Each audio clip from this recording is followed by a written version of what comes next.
Okay, so today we're just going to be doing some applied law of sines. You've already done practiced or done, you, you have already completed practice on solving for sides and angles. The only thing we're doing now is just going through word problems so that you can get used to drawing the triangles instead of having them given to you. Okay, so picking out the information, kind of important. All right, so two lighthouses are actually that's supposed to be 10 miles apart on each side of shorelines running north and south. All right, well, we know north to south is this way. So we have two lighthouses that are 10 miles apart. Okay. Each lighthouse keeper spots a boat in the distance. And again, we can just label them A and B if you want, as far as the two lighthouses. One lighthouse keeper notes the location of the boat as 52 degrees east of south. Okay, so what you need to understand, east of south, okay? So east, north, west, south. Okay, east is 0 degrees, north is 90 degrees, west is 180 degrees, south is 270 degrees. That's just basically the degrees on the unit circle, right? Okay, so if I'm going 52 degrees east of south, okay, that means I started off going south and then went east 82 degrees or 52 degrees.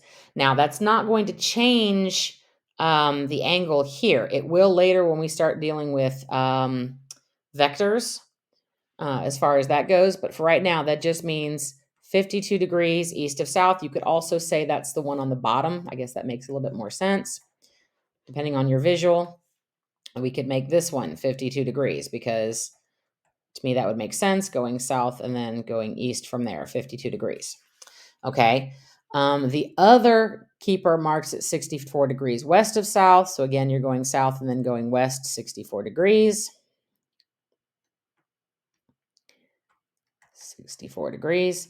Okay. They want to know what the distance from the boat to each of the lighthouses is at the time it was spotted.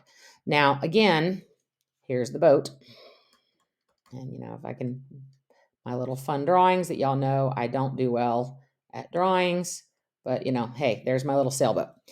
Okay, we are trying to find the distances of both of the sides. Okay, so you need to understand this side goes with this angle, little b goes with little or big B, and then little a goes with big A. So if I only asked you for one of the sides, you need to make sure you're catching which side or which angle it goes with. Okay, so we have the one piece, or we will have the one piece that we need because I have this distance as 10 miles and I can solve for the third angle of my triangle by subtracting from 180. So 180 minus 64 would be 116, minus 52 would be 114. Would that be 64? I think. 110, 116. Yeah, should be 64. Okay, so we can fill in the last measure on the proportion, basically. So we know that the sine of 64 over 10 has to equal the sine of 64 again, all over little a. And since they match, we can go ahead and fill in a. A is 10, no problem. And then we can fill in for the sine of 52 over b. Again, same thing. You're going to cross multiply and divide, just like you did yesterday. So 10 sine 52 equals b sine 64, and then we divide by sine 64. Again, I'm not going to go over too much of this. Mine is making sure you're practicing setting it up, okay, which is one of those things you need to be able to do. All right, so let's see if I can get my calculator to work this time.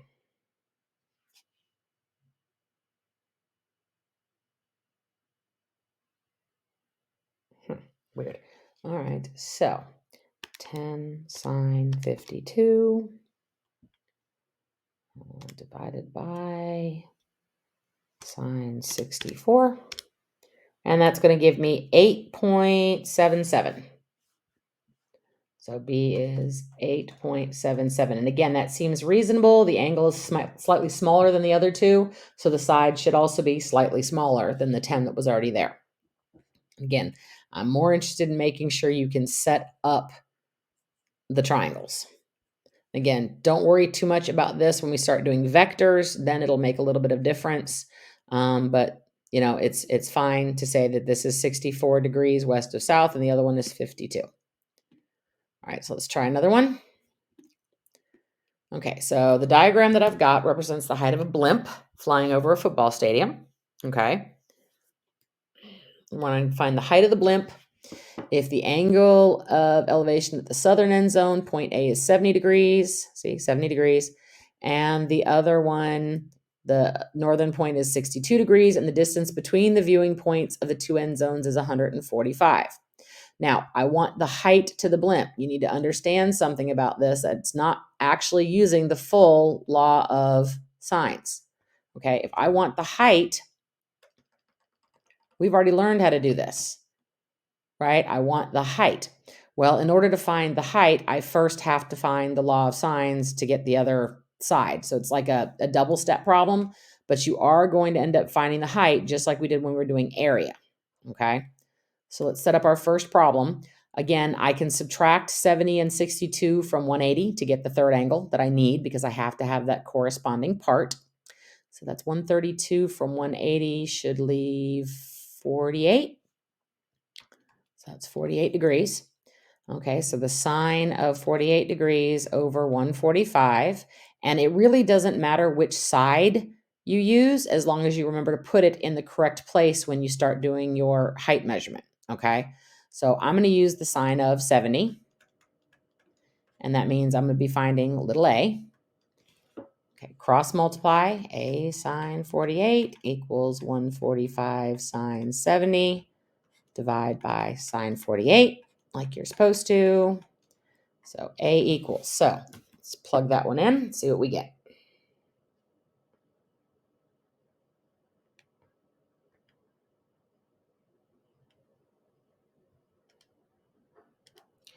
All right, so what are we putting in? We are putting in 145 sine of 70, okay, over sine of 48.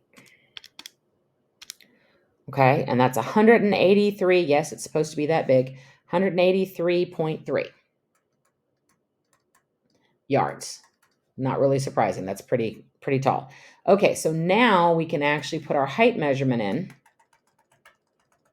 since we have the hypotenuse of the right triangle that we'll make with it.